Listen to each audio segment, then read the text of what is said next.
اعوذ باللہ من الشیطان الرجیم بسم اللہ الرحمن الرحیم الحمدللہ رب العالمین والصلاة والسلام علی سید المرسلین وعلی آلہ واصحابہ اجمعین اما بعد فاعوذ باللہ من الشیطان الرجیم بسم اللہ الرحمن الرحیم۔ آج ہم رمضان المبارک سے پہلے درس قرآن کا جو ہمارا دن ہے آج ہفتے کا، یہ 4 ہفتے ہمارے پاس ہیں، تو آج پہلے ہفتے میں ہم کتاب الاخلاق کا آغاز کر رہے ہیں۔ یہ میں نے جو احادیث جمع کی ہیں، یہ احادیث کسی ایک کتاب سے میں نے نہیں لی، یہ تقریباً تمام احادیث کے جو مجموعے ہیں، کتب ہیں، ان تقریباً تمام کتب احادیث سے میں نے یہ احادیث جمع کی ہیں۔ ان میں صحیح البخاری بھی ہے، صحیح مسلم بھی ہے، اور سنن ترمذی بھی ہے، ابو داؤد بھی ہے، اور اس کے علاوہ دیگر احادیث کی جو کتابیں ہیں ان تمام سے میں نے یہ احادیث اکٹھی کی ہیں۔ اور آج ہمارا صرف موضوع یہ ہے کہ حسن اخلاق، کیونکہ جب ہم اخلاق کا لفظ بولتے ہیں تو اس میں اخلاق فاضلہ اور اخلاق سیئہ، فاضلہ سے مراد اچھے اخلاق ہیں اور سیئہ سے مراد جو برے اخلاق ہیں وہ مراد ہیں، یا رذیلہ آپ کہہ لیجئے۔ تو اخلاق کا جب ہم لفظ بولتے ہیں تو یہ تمام اچھی صفات کے لیے اخلاق فاضلہ، اخلاق اعلیٰ، اور جو بری صفات، بری عادات ہوتی ہیں ان کے لیے اخلاق رذیلہ استعمال کیا جاتا ہے۔ تو آج صرف ہم اخلاق پر ہی بات کریں گے، یعنی کسی خاص عادت کو نہیں لیں گے اور کسی خاص صفت کو نہیں ہم بیان کریں گے، صرف اور صرف اخلاق، اچھے اخلاق، حسن الخلق جس کو احادیث میں کہا گیا۔ تو جب ہم اخلاق کی بات کرتے ہیں تو اس میں عاجزی، انکساری، ہمدردی، مہربانی، فیاضی، سخاوت، بے غرضی، رحم دلی، نرمی، یہ سب کی سب صفات اس میں شامل ہو جاتی ہیں۔ اور اسی طرح جب ہم اخلاق رذیلہ کی بات کرتے ہیں تو اس میں پھر تکبر ہے، جہالت ہے، اکڑپن ہے، حرص، لالچ، احساس کمتری، جھوٹ، تکبر اور برتری کا احساس، یہ سب کچھ پھر، یا جیسے بے عزتی ہر معاملے میں خیال کرنا، یہ یعنی ان کو اخلاق رذائل میں، رذیلہ میں یا ایول میں ہم انہیں شمار کرتے ہیں۔ تو رسول اللہ صلی اللہ علیہ وسلم نے اخلاق حسنہ کو بیان کیا، اور اس پہ دنیا اور آخرت میں بڑے اجر، انعام اور مقام اور مرتبے کا آپ نے اعلان کیا ہے، یعنی وعدہ کیا۔ تو اس حوالے سے میں نے تقریباً 20 احادیث میں نے جمع کی ہیں، تو میں ایک ایک حدیث بیان کروں گا۔ اور میں یہ سمجھتا ہوں کہ ہم مسلمانوں کو اس کی بہت ضرورت ہے، یعنی مسلمانوں میں، مسلم معاشروں میں جو زوال ہے، یا تو وہ علمی زوال ہے یا وہ اخلاقی زوال ہے۔ تو ہم سب کو اپنے اخلاق بہتر کرنے کی ضرورت ہے کہ ہم اپنے آپ کو سنواریں، اپنی تہذیب کریں، اور جہاں جہاں خرابیاں ہمارے اندر ہیں ان خرابیوں کو ہم دور کریں۔ اور بدقسمتی یہ ہے کہ ایسی تربیت یا تو انسان کو گھر سے ملتی ہے، یا تعلیمی ادارے سے ملتی ہے، تعلیم کے، یا پھر انسان کو یہ تربیت مساجد سے، مدارس سے جسے ہم کہتے ہیں، وہاں سے ملتی ہے۔ لیکن ہمارے ہاں پڑھایا بہت جاتا ہے لیکن سکھایا نہیں جاتا۔ سب سے بڑی ضرورت یہ ہے کہ ہمیں سکھایا جائے، اور جو پڑھایا جائے تو وہ ایک خاص عمر ہوتی ہے کہ جس میں پھر پڑھایا بھی جاتا ہے، لیکن سب سے پہلی بات یہ ہے کہ سکھانے کی بات ہے۔ اس حوالے سے جب ہم دنیا کو دیکھتے ہیں، مثال کے طور پر جاپان کا نظام تعلیم جب ہم دیکھتے ہیں تو وہ کم عمری سے ہی، چھوٹے بچے ہوتے ہیں 2 سال 3 سال، وہاں سے ہی تربیت سکھانا شروع کر دیتے ہیں، اخلاقیات کی تعلیم، ایتھکس کی تعلیم، مورلز کی، اور مینرز سکھانا شروع کر دیتے ہیں۔ لیکن ہمارے ہاں چونکہ اس طرح کی تربیت نہیں ہوتی، تو پختہ عمر جیسے جیسے ہم آگے بڑھتے چلے جاتے ہیں تو وہ جو ہمارے اندر بری عادات آپ کہہ لیجئے، خصائل، وہ ہمارے اندر پختہ ہوتی چلی جاتی ہیں۔ تو بچپن سے ہی تعلیم اور تربیت کا اہتمام ہونا چاہیے، گھروں میں بھی ہو، مساجد میں جو موضوعات ہوتے ہیں، جو گفتگو کی جاتی ہے، وہ بھی ایسے موضوعات ہوں کہ جس سے ایک مسلمان کی، نوجوان کی، بچے کی اخلاقی تربیت ہو۔ اس کی بہت زیادہ کمی نظر آتی ہے۔ تو رسول اللہ صلی اللہ علیہ وسلم نے اخلاق کے حوالے سے کیا فرمایا؟ آپ نے فرمایا کہ اِنَّ مِن احبکم الی احسنکم اخلاقا، اور دوسری حدیث بالکل اس سے ذرا تھوڑے سے الفاظ سے مختلف ہے۔ آپ نے فرمایا اِنَّ مِن خیارکم احسنکم اخلاقا، فرمایا کہ میرے نزدیک یعنی جو سب سے زیادہ محبوب ہے، پسندیدہ انسان ہے، مسلمان ہے، وہ کون سا ہے؟ وہ ہے کہ جس کے تم میں سے اچھے اخلاق ہیں، جس کے اخلاق تم میں سب سے زیادہ اچھے ہیں۔ تو رسول اللہ صلی اللہ علیہ وسلم نے فرمایا کہ وہ شخص مجھے سب سے زیادہ محبوب ہے۔ اب کون نہیں چاہے گا کہ وہ رسول اللہ صلی اللہ علیہ وسلم کا محبوب بنے، پسندیدہ بنے؟ ہم تو رسول اللہ صلی اللہ علیہ وسلم پر اپنی جان نثار کرتے ہیں، نچھاور کرتے ہیں۔ آپ صلی اللہ علیہ وسلم سے ہم ٹوٹ کر محبت کرتے ہیں۔ تو ہماری تو یہ بھی خواہش ہے کہ ہم بھی رسول اللہ کے محبوب بن جائیں، پسندیدہ ہو جائیں۔ تو پسندیدہ ہونے کے لیے خود رسول اللہ صلی اللہ علیہ وسلم نے یہ ہمیں طریقہ بتا دیا کہ آپ نے فرمایا کہ اِنَّ مِنْ أَحَبَّكُمْ إِلَيَّ أَحْسَنُكُمْ أَخْلَاقًا، کہ میرے لیے یا میرے نزدیک یا میری نظروں میں، آنکھوں میں، میرے دل میں محبوب ترین شخص وہ ہے کہ جو تم میں اخلاق میں سب سے زیادہ اچھا ہے۔ اور دوسری حدیث میں یہ فرمایا کہ تم میں سے بہترین انسان وہ ہے، بہترین، بہتر بھی نہیں، بہترین، احسن، اخیار، کہ تم میں سے بہترین شخص وہ ہے کہ جس کے اخلاق تم میں سے سب سے زیادہ اچھے ہیں۔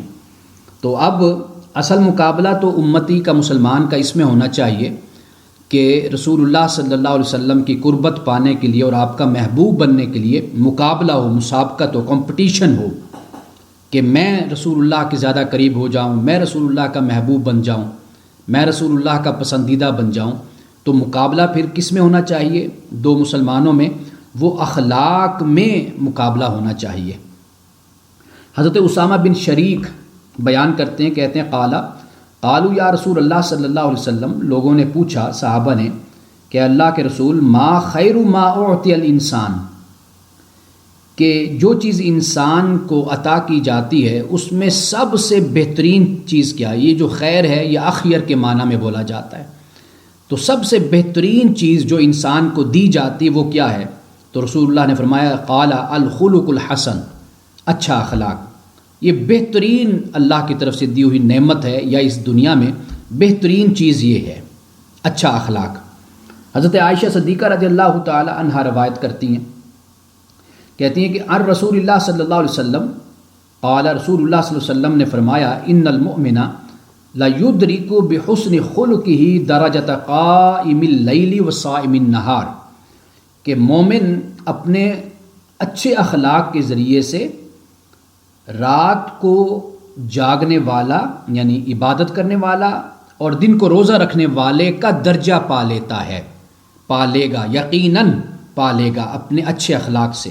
یعنی اگر مومن یہ چاہتا ہے کہ مجھے قائم اللیل کا درجہ نصیب ہو، یعنی قائم اللیل سے مراد جو رات کو اٹھ کر تہجد پڑھتا ہے، قرآن کی تلاوت کرتا ہے، جاگتا ہے، اور وہ شخص کے جو دن میں روزہ رکھتا ہے، تو اگر کوئی یہ چاہتا ہے کہ مجھے رات کو جاگنے والے کا درجہ اور مرتبہ ملے اور مجھے دن میں روزہ رکھنے والے کا مرتبہ ملے، تو رسول اللہ نے فرمایا کہ پھر اپنے اخلاق کو اچھا کر لو۔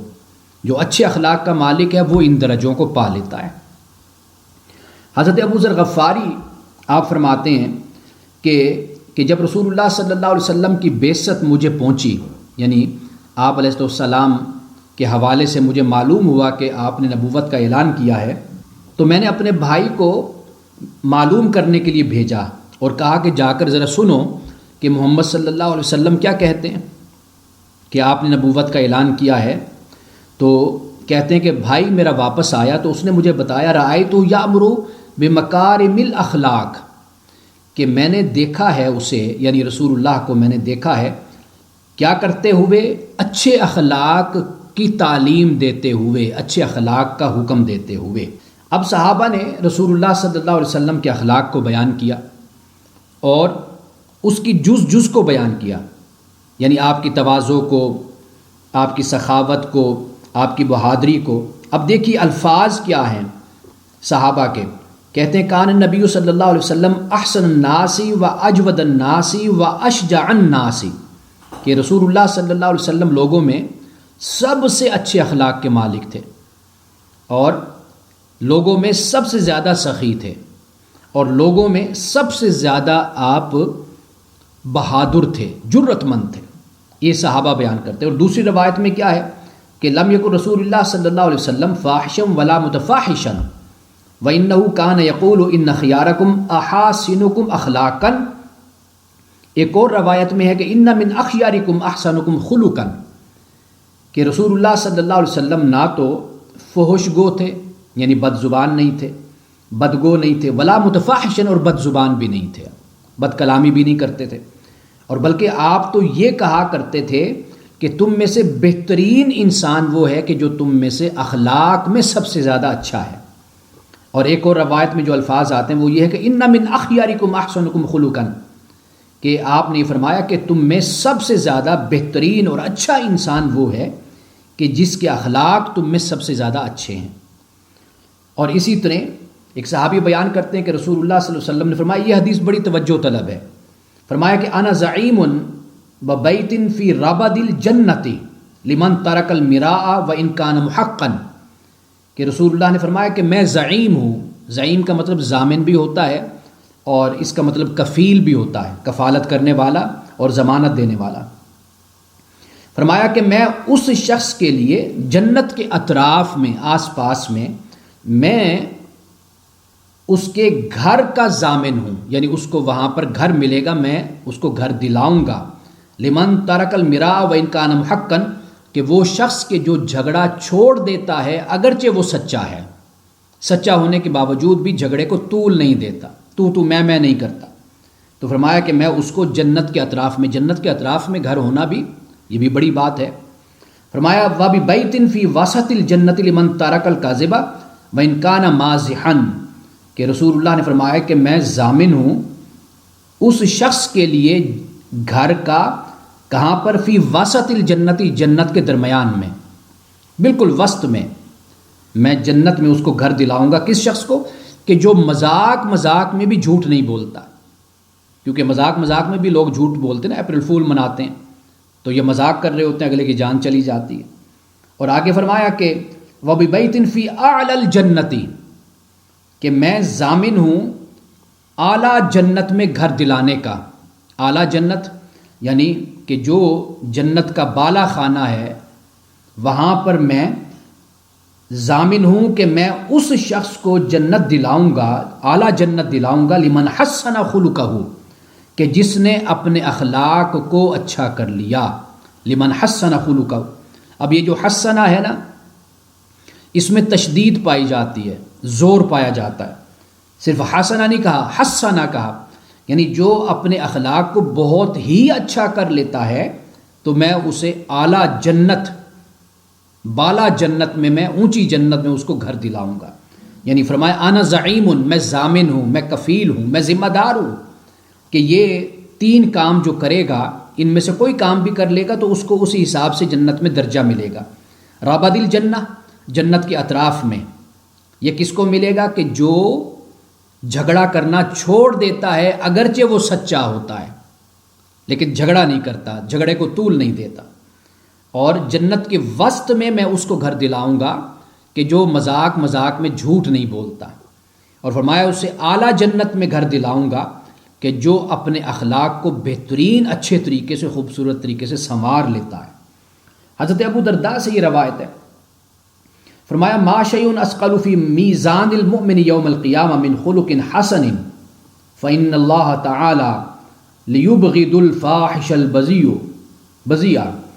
حضرت ابو درداء فرماتے ہیں کہ رسول اللہ نے فرمایا کہ مومن کے میزان میں، ترازو میں قیامت کے دن اچھے خلق سے بڑھ کر کسی چیز کا وزن نہیں ہوگا۔ یہ ہے کہ جو میزان المؤمن میں، مومن کے ترازو میں جس کا وزن سب سے زیادہ ہوگا وہ اچھا اخلاق ہے۔ کیوں؟ اس لیے کہ رسول اللہ نے فرمایا فإن اللہ تعالی لیبغض الفاحش البذیء، اللہ تعالیٰ بے حیا شخص کو اور بد زبان شخص سے نفرت کرتا ہے، پسند نہیں کرتا اس کو. یعنی ایسا شخص کہ جو بے حیا ہے اور پھر بد زبان ہے، اللہ تعالیٰ اس سے نفرت کرتا ہے. یہ رسول اللہ نے فرمایا. حضرت ابو درداء پھر روایت کرتے ہیں، ایک اور یہ روایت ہے اور ذرا الفاظ مختلف ہیں. فرمایا قال سمعت رسول اللہ صلی اللہ علیہ وسلم یقول، میں نے رسول اللہ کو یہ فرماتے ہوئے سنا، ما من شیء یودع فی المیزان اثقل من حسن الخلق، کہ کوئی شے بھی کہ جو میزان میں رکھی جائے گی حسن الخلق سے زیادہ اس کا وزن نہیں ہوگا.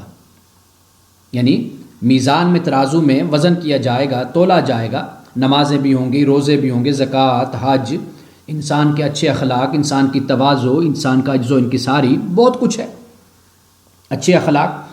تو اچھے اخلاق کا وزن سب سے زیادہ ہوگا. اور آگے یہ فرمایا کہ وَإِنَّ صَاحِبَ حُسْنِ الْخُلُقِ لَيَبْلُغُ بِهِ دَرَجَةَ صَاحِبِ الصَّوْمِ وَالصَّلَاةِ. یہ پھر وہی الفاظ آ گئے کہ رسول اللہ نے فرمایا کہ جو اچھے اخلاق کا مالک ہوگا وہ روزے دار اور صاحب نماز، نمازی کے درجے کو پا لے گا، کہ جس کا اخلاق اچھا ہوگا. یعنی اس سے ہرگز مراد یہ نہیں سمجھنا چاہیے کہ نماز پھر پڑھنے کی کوئی ضرورت نہیں ہے یا روزہ رکھنے کی ضرورت نہیں ہے. تو اس کے کہنے کا مطلب یہ ہے کہ اگر کوئی شخص نفلی نمازیں پڑھتا رہتا ہے یا نفلی روزے رکھتا رہتا ہے اور ایک شخص وہ ہے کہ جو اچھے اخلاق کا مالک ہے، تو ایسے شخص کو اس کا مقام اور درجہ مل جائے گا. لیکن فرضیت کا چھٹکارا کسی صورت میں بھی نہیں ہے. ہمارے ہاں یہ بھی ایک فلسفی بڑے دانشور بیان کرتے رہتے ہیں نا، آپ بھی سنتے رہتے ہیں. وہ کہتے ہیں بس بندوں کے حقوق ادا ہونے چاہیے، حقوق العباد بس ادا کرنے چاہیے، حقوق اللہ تو اللہ معاف کر دے گا. ایسا معاملہ نہیں ہے. ان میں توازن رکھنا ہے، ان میں اعتدال رکھنا ہے. دونوں کام، دونوں فرض ہیں، دونوں لازم ہیں، دونوں ضروری ہیں. دونوں پر نجات مبنی ہے، ایک مسلمان کی، ایک مومن کی، ایک انسان کی. تو دونوں عبادات بھی، اللہ کی عبادت بھی، اللہ کا حق بھی اور بندوں کا حق، دونوں کو ادا کرنا ہے. کسی کو بھی کم تر نہیں خیال کرنا چاہیے. مومن کبھی کم تر خیال نہیں کرے گا. جو قرآن کو پڑھتا ہے، رسول اللہ صلی اللہ علیہ وسلم کی سنت اور احادیث کو پڑھتا ہے، وہ کبھی بھی ان معاملات میں کبھی بھی کسی کو کمتر اور کسی کو بہتر نہیں خیال کرے گا. اس کو معلوم ہوگا کہ اللہ اور اس کے رسول صلی اللہ علیہ وسلم کے نزدیک ان سب باتوں کی اہمیت ہے. ایک مقام پہ فرمایا رسول اللہ صلی اللہ علیہ وسلم نے، بڑی مختصر سی حدیث ہے، حضرت ابو ہریرہ سے روایت ہے، فرمایا المؤمن غر کریم والفاجر خب لئیم، کہ مومن صاف دل ہوتا ہے، پاک تینت ہوتا ہے، مومن کریم النفس ہوتا ہے، اور جو فاجر ہوتا ہے وہ سازشی پست اخلاق کا مالک ہوتا ہے. غر کریم، صاف دل مومن، پاک تینت، پاک فطرت، پاک طبیعت، پاک عادت، اور کریم النفس، اس کی ذات میں سخاوت ہے، فیاضی ہے، نرمی ہے. یہ کریم کا لفظ بہت سے حوالوں سے استعمال ہو سکتا ہے. عربی کے بہت سے الفاظ ایسے ہوتے ہیں کہ ان کے کثیر معانی ہوتے ہیں. آگے میں دکھاؤں گا آپ کو کہ چند ایسے الفاظ رسول اللہ نے بیان فرمائے اور اس کو پھر محدثین نے اور اہل زبان نے جب اس کی وضاحت کی ہے تو اس کے بے شمار معانی بیان کیے ہیں. تو یہاں پر فرمایا کہ المؤمن غر کریم، مومن صاف دل ہوتا ہے، پاک تینت، پاک فطرت ہوتا ہے، کریم النفس ہوتا ہے. اور والفاجر خب لئیم، مومن کیا، فاجر کیا ہوتا ہے؟ سازشی ہوتا ہے، پست اخلاق کا مالک ہوتا ہے. اب یہاں پر دیکھیے مومن کے مقابلے میں فاجر آ گیا. اب فاجر کا یعنی یا تو مومن کے مقابلے میں دیکھیں تو اس سے مراد ہے تو وہ شخص کہ جو خود کو مسلمان کہتا ہے لیکن وہ فاجر ہے. فاجر سے مراد یہ ہوتا ہے کہ وہ شریعت اور دین کے پردے کو پھاڑ دیتا ہے. فجر کا مطلب ہوتا ہے پھاڑنا. صبح کو ہم فجر کہتے ہیں، تو فجر کو فجر اس لیے کہتے ہیں کہ وہ رات کی جو تاریکی ہوتی ہے اس پردے کو پھاڑ کر دن درمیان سے نکلتا ہے، بیچ میں سے دن نکل آتا ہے، تو اس لیے ہم اس کو فجر کہتے ہیں، فجر کا وقت. تو اسی طرح فاجر وہ ہوتا ہے کہ جو شریعت کے پردے کو چاک کر دیتا ہے، اس کے لیے کوئی اہمیت ہی نہیں ہے کسی بات کی، تو وہ فاجر کہلائے. یا پھر یہ کہ مومن کے مقابلے میں کافر، یہاں پر فاجر سے مراد کافر ہوا. تو یہاں پر یعنی مومن وہ ہوتا ہے صاف دل، پاک تینت اور کریم النفس ہوتا ہے، اور فاجر کیا ہوتا ہے؟ وہ سازشی اور گھٹیا اخلاق کا مالک ہوتا ہے. رسول اللہ نے مومنین کی صفات کو بیان کرتے ہوئے فرمایا حینون لینون. یہ بہت پیاری حدیث ہے، ویسے تو ہر حدیث ہی بہت پیاری ہے. کل جمل الانفی ان قیدہ انقادہ وَإِنْ أُنِيخَ عَلَى صَخْرَةٍ اسْتَنَاخَ کہ رسول اللہ صلی اللہ علیہ وسلم نے فرمایا کہ مومن حیّنون لیّنون، نرم مزاج بھی ہوتا ہے، باوقار بھی ہوتا ہے۔ کیسے ہوتا ہے؟ جیسے مہار رکھنے والا اونٹ ہوتا ہے، وہ اونٹ جس کو مہار پہنا دی جائے نا، یعنی نکیل لگا دی جائے، وہ پھر بڑی فرما برداری سے اور صحیح طریقے سے چلتا ہے۔ وہ انقید انقادہ، اگر چلایا جائے تو پھر وہ چلتا رہتا ہے۔ وَإِنْ أُنِيخَ عَلَى صَخْرَةٍ، اور اگر اس کو چٹان پر بٹھا دیا جائے تو استناخہ، تو وہ بیٹھ جاتا ہے۔ یعنی یہ مومن ہوتا ہے کہ جیسے وہ اونٹ کی جس کو لگام لگا دی گئی ہو، مہار لگا دی گئی ہو، نکیل لگا دی گئی ہو، وہ جیسے فرما برداری کے ساتھ اور نرمی کے ساتھ اپنے مالک کی بات کو مانتا چلا جاتا ہے خاموشی کے ساتھ، مومن بھی ایسے ہوتے ہیں، حیّنون لیّنون۔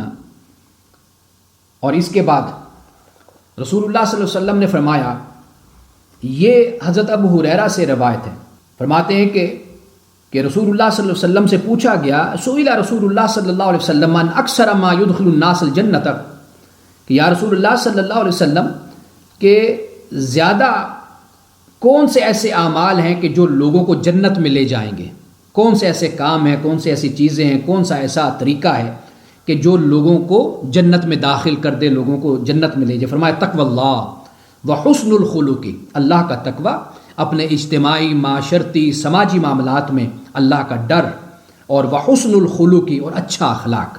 فرمایا کہ یہ وہ دو کام ہیں کہ جو انسان کو جنت میں لے کر جائے گا۔ فرمایا وسئل عن اکثر ما يدخل الناس النار، عرض کی یا رسول اللہ صلی اللہ علیہ وسلم کون سی ایسی چیزیں ہیں کہ جو لوگوں کو آگ میں لے کر جائیں گی؟ فرمایا الفم والفرج، الفم والفرج۔ الفم سے مراد، فم سے مراد ہوتا ہے منہ۔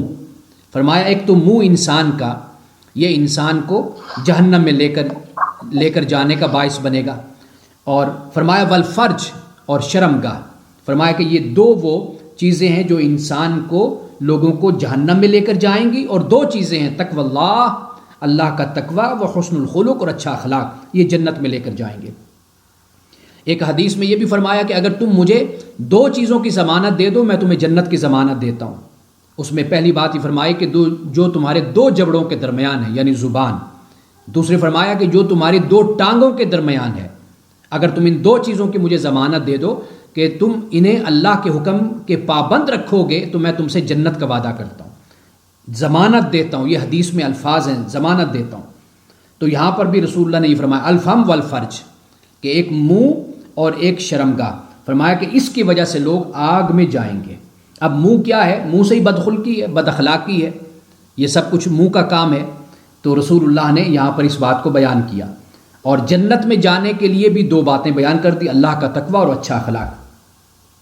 اور ایک قول حدیث میں جیسے کہ آپ کو معلوم ہے کہ صحابہ کے اقوال کو بھی بیان کیا جاتا ہے، اور تابعی کے تبع تابعین کے اقوال کو بھی احادیث کی وضاحت میں بیان کر دیا جاتا ہے۔ یہ بخاری میں بھی ہے، اور اسی طرح مسلم میں اور دیگر احادیث کی کتب میں تابعین، تبع تابعین، صحابہ، ان کے اقوال کو بھی بیان کر دیا جاتا ہے، کیونکہ حدیث کی تعریف میں کسی نہ کسی درجے پہ ان کے اقوال بھی آ جاتے ہیں۔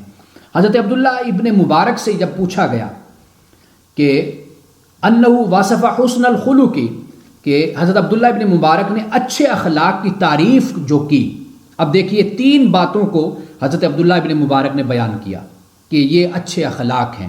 وہ کیا ہیں؟ فرمایا فقال هو بسط الوجہ، پہلی بات فرمایا خندہ پیشانی، کشادہ چہرہ، کھلے ہوئے چہرے کے ساتھ ملنا اپنے بھائی کو، مسلمان کو۔ کچھ لوگ ہوتے ہیں نا چہرے پر 12 بجائے رکھا ہوتا ہے انہوں نے، یعنی اگر آپ ان کے چہرے کو دیکھیں تو آپ کی اپنی طبیعت بھی خراب ہونا شروع ہو جاتی ہے کہ یہ کیسا شخص ہے، کس طرح شکل بنا کر، ایک جیسے ناراضگی کا انداز ہوتا ہے، ناپسندیدگی کا انداز ہوتا ہے، اس طرح کچھ لوگوں کا چہرہ وہ بناتے ہیں، ہوتا نہیں، اللہ نے ہر انسان کو خوبصورت چہرہ دیا ہوتا ہے، وہ اپنے آپ کو اسی طرح ڈھال لیتے، اسی طرح بنا لیتے ہیں۔ تو ایک یعنی بسط الوجہ، قبض الوجہ ہوتا ہے کہ گھٹا ہوا چہرہ ایسے۔ اور دوسری بات بیان کی حسن الخلق کی تعریف کرتے ہوئے، فرمایا وبذل المعروف، بھلائی کے کاموں پر خرچ کرنا، یہ بھی حسن الخلق میں شامل ہے۔ اور تیسری بات فرمائی وکف الاذی، تکلیف دینے والی چیز کو دور کر دینا، یعنی وکف الاذی سے مراد یہ کہ اپنی ذات اپنی شخصیت سے کسی کو تکلیف نہ دینا، اور دوسری بات کیا ہے وہ یہ ہے کہ اگر آپ کی ذات کے علاوہ بھی کوئی اور ذریعہ ہے لوگوں کو تکلیف دینے والا، اس کو بھی ہٹانا.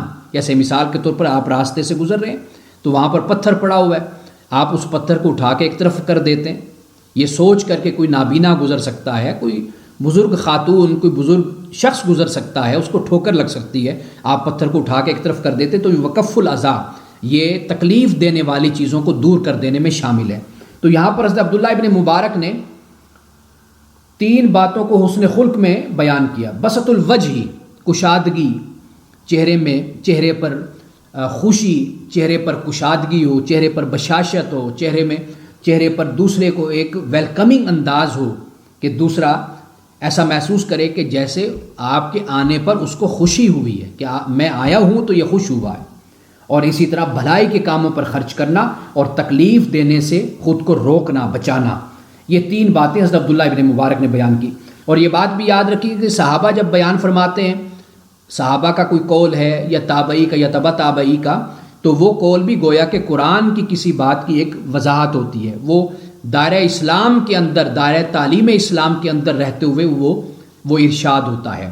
تو اسی طرح حضرت عبداللہ ابن مبارک نے جو فرمایا، یہ بالکل اخلاق، اچھے اخلاق میں یہ باتیں بالکل شامل ہیں.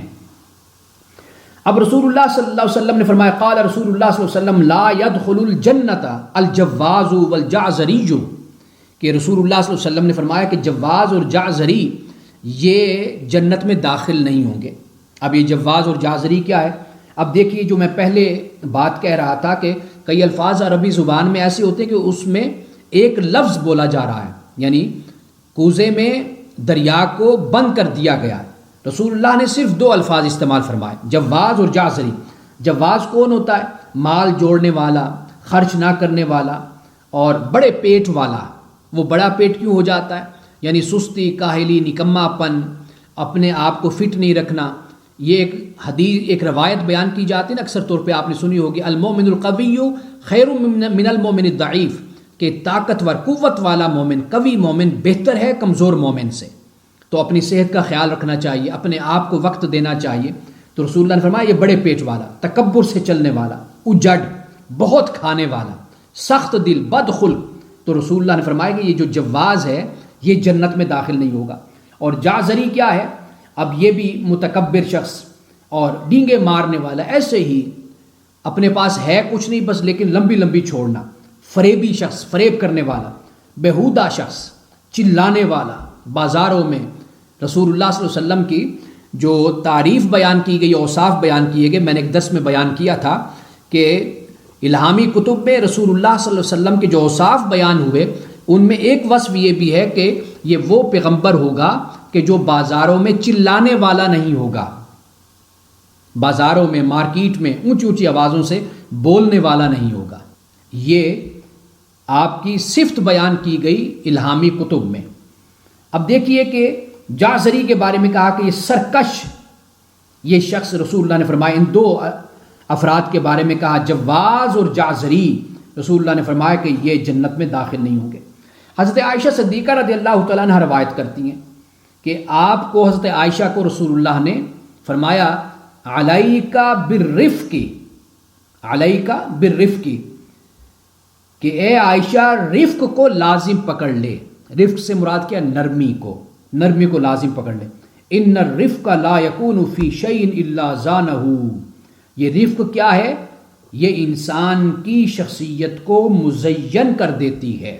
یہ نرمی، یعنی یہ کیا فرمایا کہ یہ نرمی جس چیز میں بھی ہوتی ہے، لا یکون فی شیء، نہیں ہوتی کسی شے میں، الا زانہ، مگر اس کو مزین کر دیتی، اسے خوبصورت بنا دیتی ہے، اسے حسین کر دیتی ہے. یہ رسول اللہ صلی اللہ علیہ وسلم نے فرمایا.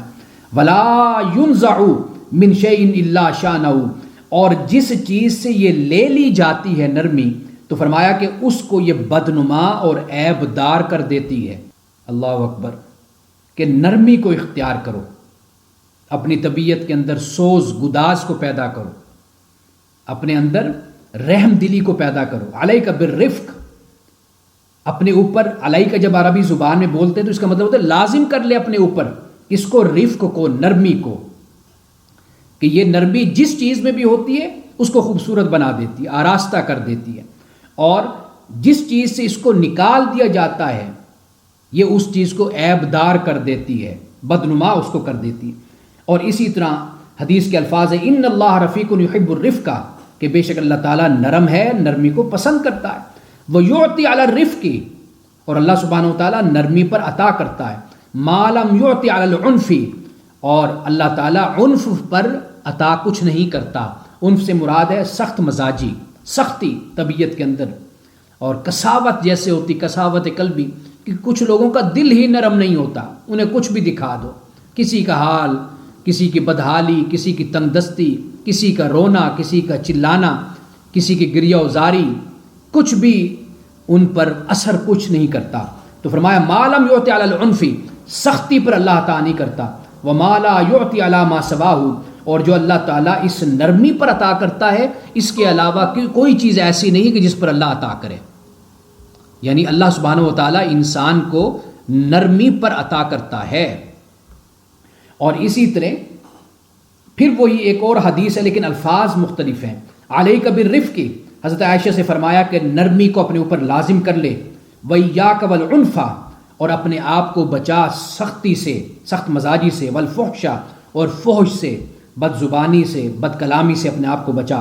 پھر وہی الفاظ ہیں حدیث کے، ان الرفق لا یکون فی شیء الا زانہ ولا ینزع من شیء الا شانہ، نرمی جس چیز میں ہوتی ہے اسے مزین کر دیتی ہے، اور جس چیز سے کھینچ لی جاتی ہے اسے بدنما عیب دار کر دیتی۔ یہ حضرت عائشہ صدیقہ رضی اللہ تعالیٰ عنہ سے رسول اللہ نے فرمایا۔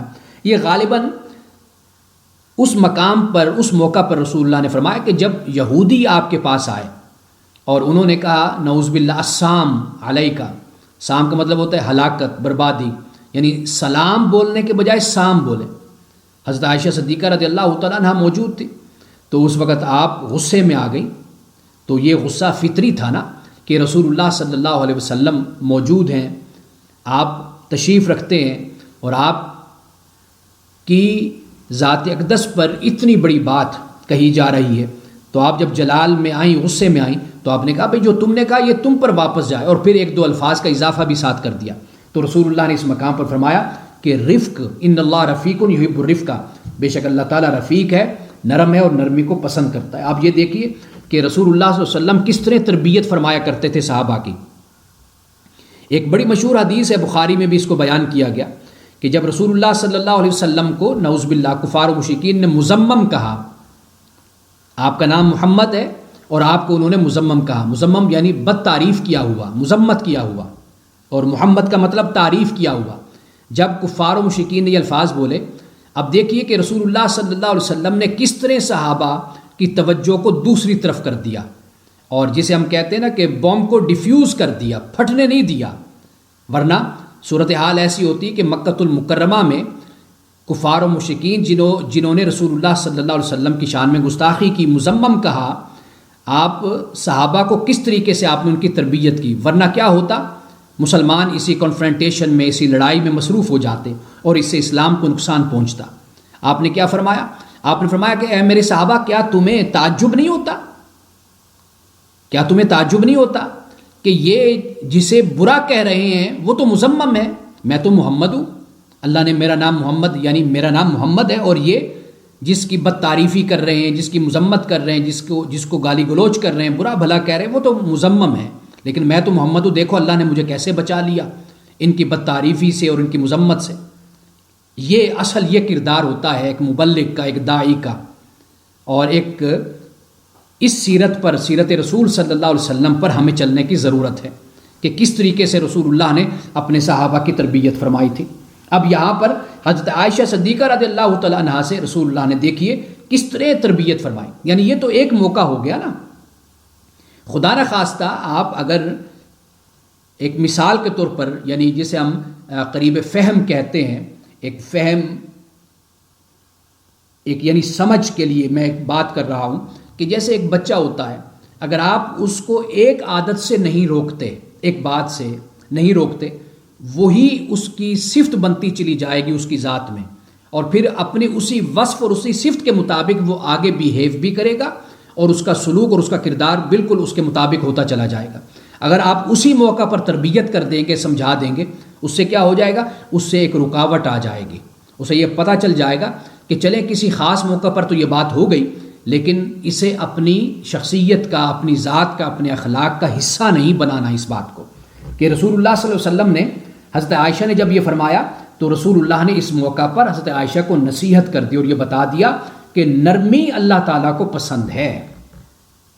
حضرت نواس بن سمعان سے یہ روایت ہے کہ رسول اللہ صلی اللہ علیہ وسلم نے فرمایا کہ سألت رسول اللہ، کہتے ہیں کہ میں نے رسول اللہ صلی اللہ علیہ وسلم سے پوچھا عن البر والاسم، میں نے رسول اللہ سے نیکی کے بارے میں پوچھا، گناہ کے بارے میں پوچھا، تو رسول اللہ نے کیا فرمایا؟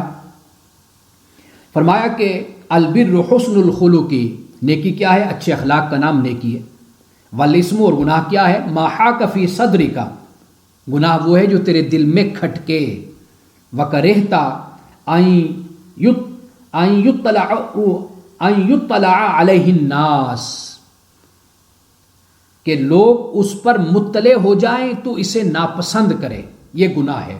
گناہ وہ ہے جو تیرے دل میں کھٹکے۔ کھٹکنے سے مراد یہ ہے کہ انسان جب کسی کے ساتھ کوئی برائی کرتا ہے، برا سلوک کرتا ہے، بے شک باہر سے وہ شیطان بنا ہوا ہو، باہر سے وہ انکاری ہو، باہر سے وہ ظالم بنا ہوا ہو، لیکن اللہ سبحانہ و تعالیٰ نے انسان کے اندر ایک ایسا سسٹم رکھ دیا ہے کہ انسان کو محسوس ضرور ہوتا ہے، اسے احساس ضرور ہوتا ہے کہ میں یہ غلط کر رہا ہوں، میں یہ گناہ کر رہا ہوں، میں زیادتی کر رہا ہوں۔ تو یہ فرمایا کہ الاسم ما حاک فی صدرک، گناہ وہ ہے جو تیرے دل میں کھٹکے اور تو ناپسند کرے کہ لوگ اس پر مطلع ہوں، یہ فرمایا کہ یہ گناہ ہے۔ اور نیکی کیا ہے؟ فرمایا کہ وہ حسن الخلق ہے، نیکی اچھے اخلاق کا نام ہے۔ حضرت اسامہ بن شریک روایت کرتے ہیں، کہتے ہیں قالوا یا رسول اللہ صلی اللہ علیہ وسلم، رسول اللہ صلی اللہ علیہ وسلم سے پوچھا، صحابہ نے عرض کی، ما خیر ما اعطی الانسان، یہ میں پہلے ذکر کر چکا کہ سب سے بہترین چیز کون سی ہے جو انسان کو عطا کی گئی؟ فرمایا الخلق الحسن، وہ اچھا اخلاق ہے۔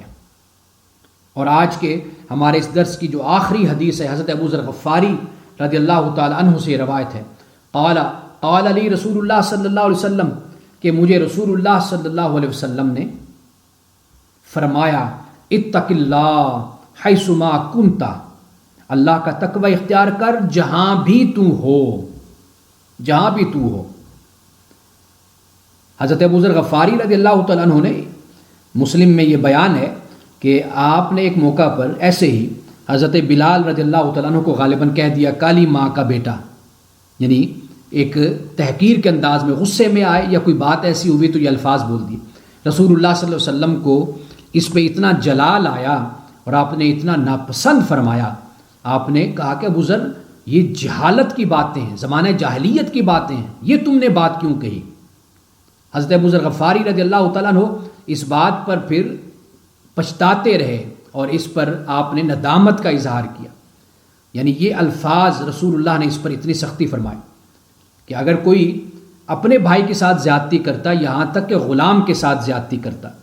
اب دیکھیے، میں ابھی پڑھ رہا تھا درس سے پہلے کہ رسول اللہ صلی اللہ علیہ وسلم نے عبد کا لفظ اس سے منع فرمایا، آپ نے اس سے نوجوان کہنا یعنی فتح یا فتاتن، یہ الفاظ آپ نے فرمائے کہ یہ اپنے غلام کے لیے، اپنے عبد کے لیے استعمال کیا کرو۔ یعنی اس پر پابندی آپ نے لگا دی کہ ایسا کوئی لفظ نہیں بولنا جس سے ایک حقارت کا مفہوم پیدا ہوتا ہو، یا اس سے ایک تأثر حقارت کا پیدا ہو، یا دوسرے کو کمتر کرنے کا پیدا ہوتا ہو۔ آپ نے ایسے الفاظ پر بھی پابندی لگا دی، یعنی جیسے قرآن پاک نے بیان کیا نا کہ وَلَا تَنَابَزُوا بِالْأَلْقَابِ بِئْسَ الِاسْمُ الْفُسُوقُ بَعْدَ الْإِيمَانِ، فرمایا کہ یہ جو تم اس طرح ایک دوسرے کے نام غلط قسم کے رکھتے ہو، جس میں حقارت ہوتی ہے، جس میں ایک ذلت ہوتی ہے، جس میں دوسرے کو کمتر دکھانا ہوتا ہے، فرمایا کہ یہ ایسے نام، یہ برے نام ہے ایمان لانے کے بعد۔ جب ایمان لے آئے ہو تو پھر اسلام کی جو اخلاقی اور ادب کی جو تعلیم ہے اس کو پورا اختیار کرو۔ سورۃ الحجرات کو پڑھ کر دیکھیے، اس میں اس بات کو بیان کیا گیا، یا ایھا الذین آمنوا اجتنبوا کثیرا من الظن، ان بعد الظن اسم ولا تجسسوا ولا یغتب بعضکم بعضا ایحب احدکم ان یاکل لحم اخیہ میتا فکرہتموہ.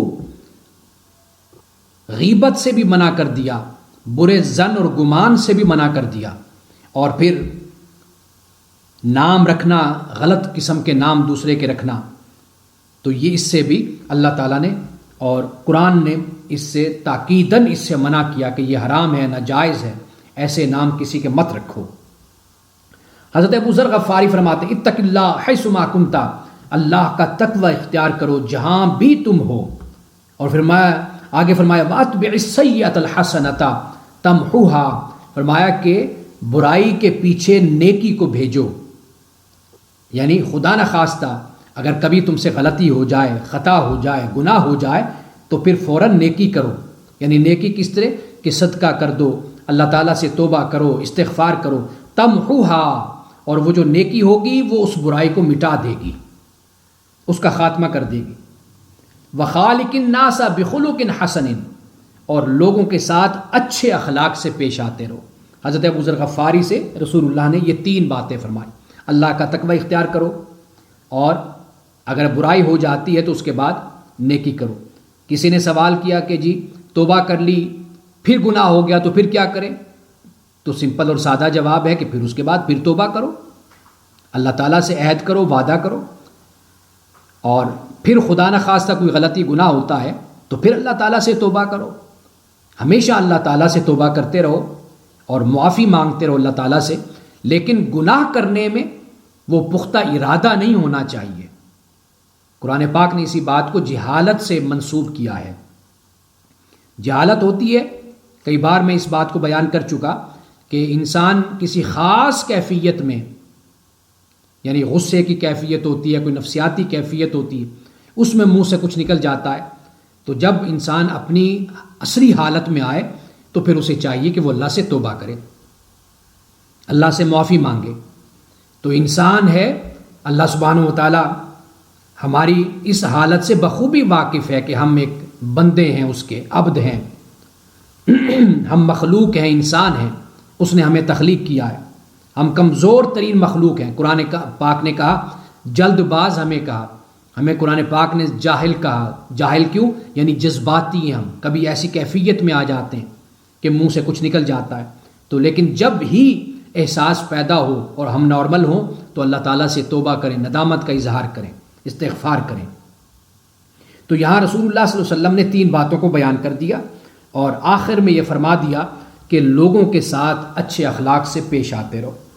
یہ آج تقریباً کوئی درس میں نے کوئی 20 احادیث بیان کی ہیں، اور آئندہ درس میں انشاءاللہ تعالی رسول اللہ صلی اللہ علیہ وسلم کے اخلاق کے حوالے سے، اور جو آپ کا عملی اخلاق تھا، یعنی عملی اخلاق سے مراد یہ ہے کہ رسول اللہ صلی اللہ علیہ وسلم کے ساتھ جو واقعات گزرے، جو سیرت کی کتابوں میں بھی بیان ہوتے ہیں، ان کو بھی میں بیان کروں گا. اور خاص طور پر ہمارے معاشرے میں، ہمارے اندر، ہمارے خاندانوں میں اور ہماری شخصیت میں جو عیب پائے جاتے ہیں عمومی طور پر، جن کو ہم چھوڑنے کے لیے کبھی تیار نہیں ہوتے، ان میں سے 1-2 پر میں ضرور بات کروں گا. تو اس طرح انشاءاللہ تعالی کتاب الاخلاق پہ ہمارے 2 درس ہو جائیں گے. پھر اس کے بعد ہم کتاب الصوم پر بات کریں گے، یعنی رمضان کے حوالے سے اور روزوں کے حوالے سے جو مسائل ہوتے ہیں ان کو ہم اپنی گفتگو میں ہم شامل کریں گے. تو آج بھی الحمدللہ تعالی ہم نے کوئی تقریباً 20 احادیث ہم نے بیان کی ہیں.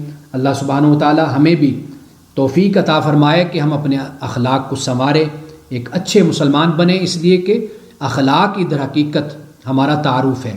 جب ہم دنیا میں جاتے ہیں اور دنیا کے سامنے جاتے ہیں تو لوگ ہمارے اخلاق سے ہی ہمیں پہچانتے ہیں کہ ہم کس خاندان سے تعلق رکھتے ہیں، ہمارے ماں باپ کون ہیں، ہم کس مذہب سے، کس دین کو ماننے والے ہیں.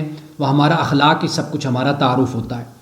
تو اللہ تعالیٰ سے یہ دعا کرنی چاہیے کہ اللہ تعالیٰ ہمیں اپنے اخلاق بہتر کرنے کی توفیق عطا فرمائے، اور رسول اللہ صلی اللہ علیہ وسلم کا اسوہ حسنہ اور آپ کی سیرت اور آپ کے اخلاق پر ہمیں عمل کرنے کی اللہ پاک توفیق عطا فرمائے. اس لیے کہ اس کی ہمیں بہت زیادہ ضرورت ہے، بہت زیادہ ضرورت ہے، سیاست میں بھی اور مذہب میں بھی.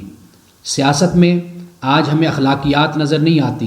اختلاف ہر دور میں ہوتا ہے، یہ نہیں ہے کہ گزشتہ ادوار میں اختلاف نہیں تھا، لیکن گزشتہ ادوار میں اتنی بد تہذیبی، بدتمیزی، بد کلامی، بد زبانی یہ نہیں تھی.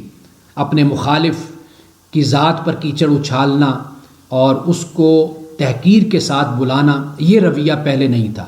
پہلے ہماری پاکستانی سیاست کو اگر آپ مد نظر رکھیں، بڑے بڑے نام آپ کے سامنے آئیں گے، اور ان بڑے ناموں میں اگر آپ دیکھیں گے تو ان میں شدید اختلاف بھی تھا. انہوں نے تحریکیں بھی چلائی تھیں، لیکن کبھی کسی نے ان کی زبان سے گالم گلوچ اور بد زبانی کبھی نہیں سنی تھی. اختلاف وہ ڈٹ کر کرتے تھے اپنے مخالف سے. اور دوسری طرف ہم جب مذہب کی طرف دیکھتے ہیں تو بدقسمتی سے چند سالوں سے مذہب کے پلیٹ فارم سے بھی جو لوگ ہمارے سامنے آئے، انہوں نے بھی گالم گلوچ کو رواج دیا. تو ہمیں یہ کوشش کرنی ہے کہ ہم رسول اللہ صلی اللہ علیہ وسلم کی تعلیمات، قرآن کے احکام جو اللہ نے بیان کیے، ہم ان کے پیروکار بنیں.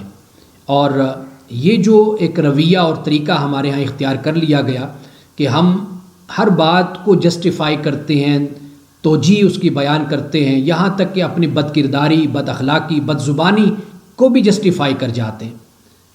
یہ ہمیں آغاز کرنا ہے، مجھے، آپ کو، ہم سب کو. ہمارا کسی نہ کسی سیاسی جماعت سے بھی تعلق ہے، ہمارا کسی نہ کسی مذہبی جماعت سے کہہ لیجئے یا کسی نہ کسی مسلک سے بھی تعلق ہے. ہم آخر کسی خاندان میں پیدا ہوئے ہیں، ہمارے بڑے کسی نہ کسی مسلک سے تعلق رکھتے تھے، ہم ایک خاص ماحول میں پلتے ہیں، بڑھتے ہیں، پرورش پاتے ہیں، جوان ہوتے ہیں. میں یہ کہتا ہوں کہ آپ دوسرے سے امید اور توقع نہ کیجئے کہ وہ مہذب بنے گا تو میں مہذب بنوں گا. یہ بھی رسول اللہ صلی اللہ علیہ وسلم کی تعلیمات کے خلاف ہے. رسول اللہ نے ایک مقام پر یہ فرمایا تھا کہ اما انا بنو، کہ صحابہ نے پوچھا یا رسول اللہ یہ اما کیا ہوتا ہے؟ رسول اللہ نے فرمایا یہ اما سے مراد یہ ہے کہ تم یہ کہو کہ دوسرا یوں کرے گا تو پھر میں یوں کروں گا، اگر دوسرا قطع رحمی کرے گا تو میں بھی قطع رحمی کروں گا، دوسرا اگر محروم کرے گا تو میں بھی محروم کروں گا، دوسرا یوں کرے گا تو میں بھی یوں کروں گا. یعنی رسول اللہ نے ہمیں رد عمل، یہ جو ری ایکشن ہوتا ہے، اس سے ہمیں منع کیا، رسپونڈ کرنے سے منع نہیں کیا. یہ بات یاد رکھیے کہ ری ایکشن میں اور رسپانس میں، رسپونڈ کرنے میں بڑا فرق ہوتا ہے. ری ایکشن ہوتا ہے کہ جیسا اس نے کیا آپ نے اس سے زیادہ بدتمیز ہو کر آپ نے جواب دیا. رسپونڈ یہ ہوتا ہے کہ اگر ایک شخص آپ کے ساتھ برے طریقے سے پیش بھی آ رہا ہے، لیکن آپ نے جب اس کو رسپونڈ کیا ہے، جواب دیا ہے، تو آپ نے بڑے اخلاق کے ساتھ، بڑی محبت کے ساتھ اور بڑے مختلف انداز سے آپ نے اس کو رسپونڈ کیا ہے. تو ہمیں آج اس کی ضرورت ہے. یاد رکھیے کہ اس کا آغاز آپ نے، میں نے، ہم سب نے اپنی ذات سے کرنا ہے. دوسروں سے توقع کرنا چھوڑ دیجئے کہ فلاں جماعت والا یوں کرتا ہے تو میں پھر یوں کیوں ہو جاؤں، یا فلاں شخص ایسا کرتا ہے تو میں ایسا کیوں ہو جاؤں. نہیں، آپ اپنے آپ سے شروع کیجئے، اخلاق اپنی زبان سے شروع کیجئے. چھوڑ دیجئے اس بات کو کہ دوسرا کیسا ہے، اس لیے کہ دوسرے نے میری قبر میں نہیں آنا، میں نے اپنی قبر میں خود اپنے اعمال کا جواب دینا ہے. اللہ تعالیٰ نے مجھ سے میرے اخلاق اور کردار کے بارے میں اور ایمان کے بارے میں پوچھنا ہے. دوسرے کی وجہ سے کبھی بھی میری بخشش نہیں ہونی، دوسرے کی غلطی کی وجہ سے میری غلطی معاف نہیں ہونی، دوسرے کے گناہ کی وجہ سے میرا گناہ نہیں معاف ہونا. ہمیں تو دین یہ سکھاتا ہے. تو اس لیے میں آپ سے سب سے یہ گزارش کروں گا، میری آواز بہت سے لوگوں تک جاتی ہے، لوگ سنتے ہیں، تو میں یہی گزارش کروں گا کہ اخلاق کا آغاز آپ اپنے آپ سے کیجئے، اپنی زبان سے، اپنے ہاتھوں سے اور اپنی آنکھوں سے، اپنے کانوں سے اپنے اخلاق کا آغاز کیجئے. دوسروں کی طرف سے اچھے اخلاق کی توقع مت کیجئے. یہ جب صبر کی اسلام تعلیم دیتا ہے، رسول اللہ صلی اللہ علیہ وسلم ہمیں صبر کی تعلیم دیتے ہیں، تو صبر ہوتا ہی اسی مقام پر ہے جب آپ کے خلاف مزاج، خلاف طبیعت کچھ ہوتا ہے تو پھر ہی آپ نے صبر کرنا ہوتا ہے. اگر آپ کو بالکل سازگار اور خوشگوار ماحول مل جائے تو وہاں پر پھر صبر کرنے کی صورت کب پیدا ہوتی ہے؟ تو صبر وہیں پر کرنا پڑتا ہے کہ جہاں پر حالات سازگار نہیں ہوتے، خلاف مزاج باتیں ہوتی ہیں، تو وہاں پر انسان اپنے آپ کو کنٹرول کرتا ہے. سیلف کنٹرول جس کو کہتے ہیں، پیشنس کہتے ہیں، ٹالرنس کہتے ہیں، وہ وہاں پر اس کی ضرورت پڑتی ہے، اور یہ سب سے اچھا اخلاق ہوتا ہے. تو ہمیں اس اخلاق کو رواج دینے کی ضرورت ہے اپنے اندر، باہر، ہر جگہ پر. تو تب ہی ہمارا معاشرہ سنورے گا. ورنہ دیکھ لیجئے کہ ہم بوم پر بیٹھے ہوئے ہیں. ابھی آپ کل کا واقعہ دیکھ لیجئے، پشاور میں ہوا اور ایک مسجد میں دھماکہ ہوا. واہ، یہ کیا صورت ہے! یعنی دنیا کس نظروں سے ہمیں دیکھتی ہے، ایف ٹی ایف جسے کہتے ہیں، اس سے ہم لوگ نکل نہیں پا رہے. ہم اپنے ملک کے حالات کو سنوار نہیں پا رہے، معاشی ہوں، سیاسی ہوں، مذہبی ہوں، ہر حوالے سے گتھم گتھا اور الجھے ہوئے لوگ ہیں ہم. ہر وقت لڑائیاں ہو رہی ہیں. میڈیا کو اٹھا کر دیکھ لیں، سوشل میڈیا دیکھ لیں. شرفاء تو ویسے ہی ان چیزوں کو چھوڑ کر علیحدہ ہو جاتے ہیں، وہ بیچارے کیا کریں. تو آپ دیکھیے پشاور میں جو واقعہ ہوا، یہ کس چیز کی علامت ہے؟ یہی ہے کہ معاشرے میں فرقہ واریت اور اخلاق کی کوئی تعلیم نہیں ہے، صبر کی تعلیم نہیں، محبت کی تعلیم نہیں، اخوت کی تعلیم نہیں ہے. بس ہم تلواریں اور ایک بندوقیں اور ریوالور ہم تان کر ایک دوسرے پر کھڑے ہوئے ہیں اور اسلام اور کفر کا فیصلہ کیے جا رہے ہیں ہم لوگ. تو اس کی وجہ کیا ہے؟ اس کی وجہ بنیادی طور پر یہی ہے کہ ہمارا تعلق اس سرچشمہ سے، مرکز سے ہمارا تعلق ٹوٹ گیا. وہ کیا ہے؟ وہ قرآن ہے، وہ رسول اللہ صلی اللہ علیہ وسلم کی سیرت ہے. ہم جب یہ چیزیں پڑھیں گے، قرآن پڑھیں گے، رسول اللہ کی سنت اور سیرت کا مطالعہ کریں گے، تو ہمارا اخلاق بہتر ہوگا. ہمیں اپنی شخصیت کو بنانا ہے، امپروو کرنا ہے، اور اپنے آپ کو ایک بہتر انسان اپنے آپ کو دنیا کے سامنے ہم نے پیش کرنا ہے. اور بہتر انسان بنیں گے ہی تو بہتر مسلمان بنیں گے. تو وہ شخص کیسا مسلمان ہو سکتا ہے جو بہتر انسان ہی نہیں ہے؟ رسول اللہ کی ساری تعلیمات انسانیت پر مبنی ہیں.